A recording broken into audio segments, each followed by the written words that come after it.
Hey guys, welcome back to the channel. It's awesome that you're tuning in, because in this video we're going to take a close look at the Super 8-bit. Yep, it's the Mega Plus Power 2. I came across this thing on the second-hand market, but there is a story with this, because they basically sold it to me like untested. Okay, so I'm just going to be honest, I already tested and it seems to be working, but there isn't catch with this bloody thing, simply because it was missing out a lot of different stuff, including the freaking power supply. Or it was... No, it was a power supply, but it was not working. But nevertheless, let's take a close look at the box itself. To begin with, like, this thing comes in all kinds of shapes, but also it comes in different colors. Look at this, like, who made the choice to get a Megadrive 2 / 8-bit system, and then we're going to get a yellow one. Oh, freaking hideous. But let's do a quick unboxing just to see what's inside, because I just wanted to see, man. It's like freaking weird. I just needed to show you this.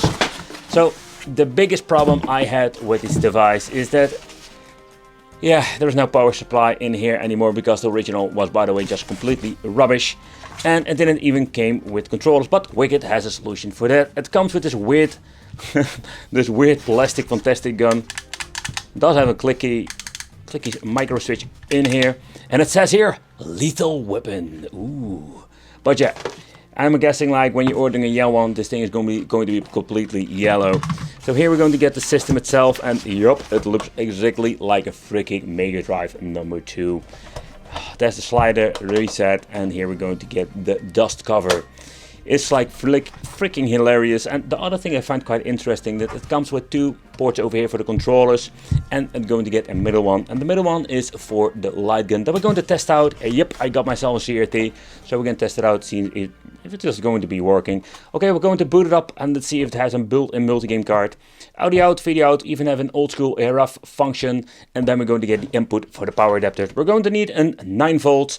And when you're looking here, like, it is the PAL B, but we're having different regions. CPU, oh yeah, it's an 8-bit. But the model itself is the NN9000. Yep. Made in China. Okay, so it does come with a weird... Okay, this is an old school toilet paper manual. Oh, but it says like all the different versions. Look at this, like...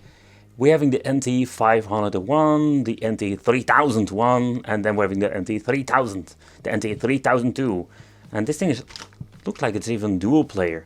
The NT6000. It's looking like this is like the kind of Terminator models, you know, like, look at this controller, like, holy crap. There were a lot of different editions. So it's pretty cool to see this manual.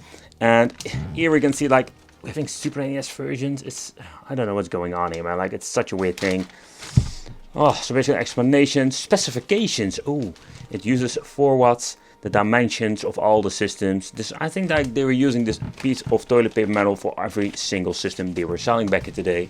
But then we're going to get over there something interesting. Okay, here we're going to get 2 multi-game cards, and these are like the weird ones. You cannot even buy these things so far. You know, like on AliExpress, they have like these weird cards, like, that's what they basically offer with a lot of crappy games. But this comes with the games. Like, this is the crappiest shit list of a multi-game card. So first of all, and then like, let's say, not like the games itself, but the way how it works and how it is. But it has Wild Gunman, so this is one to try out. Okay, here we're going to get Fancy Mario 3. Kung Fu, Soccer, Duck Hunt, Soccer. Okay, I just meant to say like soccer, but not sucker, you know, like I just want to say it clearly. It's my accent that got a problem with it, to pronounce it. Then we're going to get the Super 2000. So here we're going to get a lot of different things, like what this thing says, like TG Boy. I don't know if both of them work and there is no playlist or a game list on it. Oh boy, this is going to be an adventure. So let's go, but first... the controller issues. We're going to have a controller beside this freaking bloody thing. But for the controller, Wicked got solution. We have a lot of different versions, so yeah. Let's see if we can find one that basically works on this freaking thing, so we can actually play the games. Oh boy, a lot of these fake weird thing, but you can see like most of them have the same connector over here, so that's quite interesting. And also with this one, it still has the same kind of ports, like this is the Mega Drive edition. So you can see like there is a lot of different controllers that we can maybe use. Maybe we'll try this one, like the white port, just to see for fun if it's even going to work. But then we're going to get these like Come on, these things need to be working. That's the original Mega Drive port that we're going to get 2 of them. So let's plug it in. Alright, old school power supply.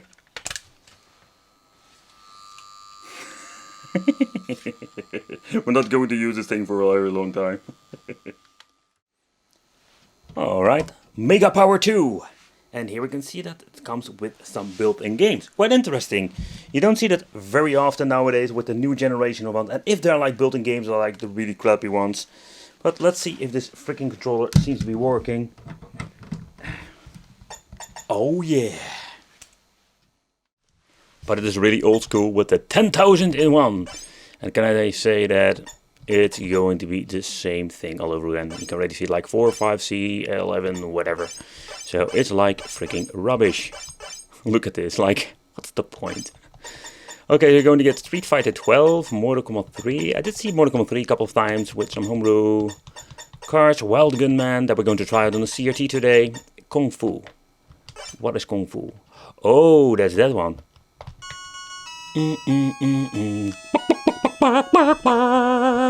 Holy shit, this looks really bad. Like, the color palette is completely messed up. Everything looks way too red, if you ask me. So it's kind of a bummer when you're looking at the qualities. Let's say the image sharpness, it's quite good.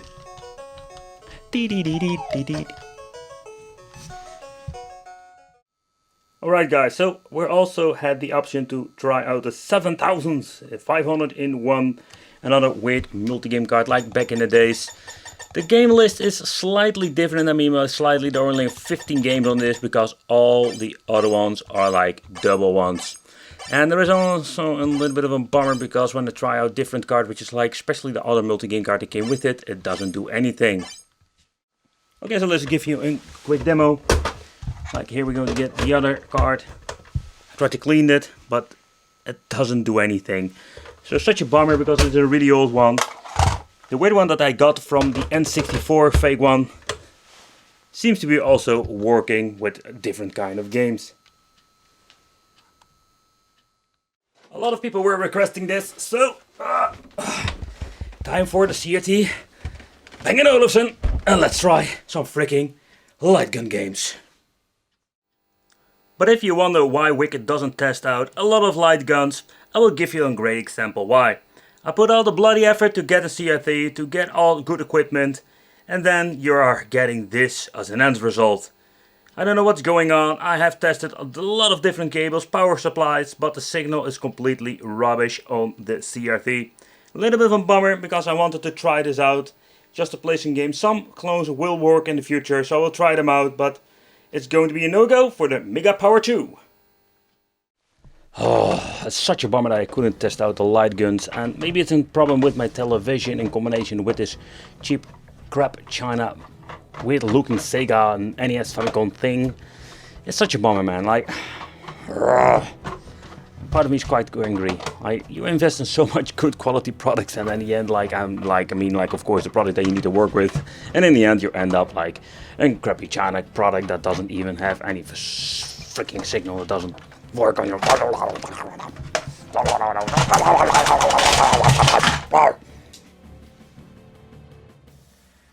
Okay, guys, but let's take a close look at the first top shell.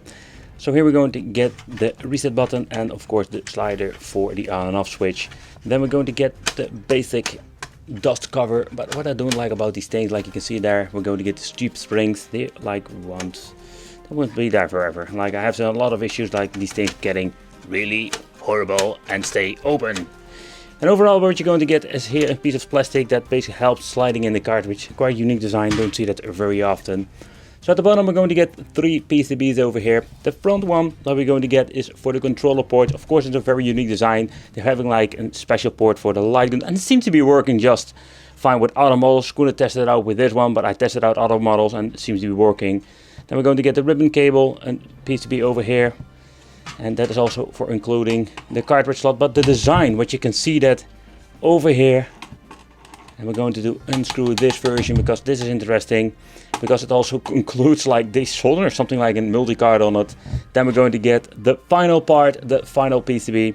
It's all tech of course, but then we're going to get the output signal and the input for the adapter itself. 5 volts says here output of 5, and it says like 5, I'm guessing 5 volts would be strange because the power supply would be 9 volts. I can have a brain fart, of course. So like the wicked brain fart channel, that's the reason I call it brain fart, because I have a lot of brain farts. Yep, absolutely, brain fart. Okay, so there's sometimes you don't find very interesting things, but now today I just want to remove the middle PCB because this is quite interesting in my opinion. So the way they constructed this, well, let's see if we can lift it up. Of course we're limited to the thing we can do. Oh, I'm going to get a screw over here that we don't want to lose. Look at this, the way how they made this, like it looks like they solder. Let's give it a little bit of a twist. You can see like they have 2 sets of ribbon cables soldered straight into the main board. So this row of soldering connections is for the connector itself, and here we're going to get another row, or basically 2 rows for connecting this multi-game card. So basically, if you remove this multi-game card from this and you can like use it again, like you need to desolder everything, you can basically use this thing like a multi-game card again. So it's a quite unique concept. I have seen it before, like when they're using this with in combination, let's say with an extra slot, but this way I have never seen it before. There's by the way also not really more information about when this thing was made. Alright guys, so this is what we're going to get with the Mega Power 2, Mega Shit 2 if you ask me. A little bit of bummer about the light gun, I wish to test it out, maybe in some other videos we can test it out, because Wicked finally got a good CRT, or a good working CRT, but it seems to be not working with this bloody thing. But I thank you for watching, consider subscribing, hit that little bell, become on the Wicked family, and I will see you in the next video. Didn't know why I did that, like. I'll see you in the next video.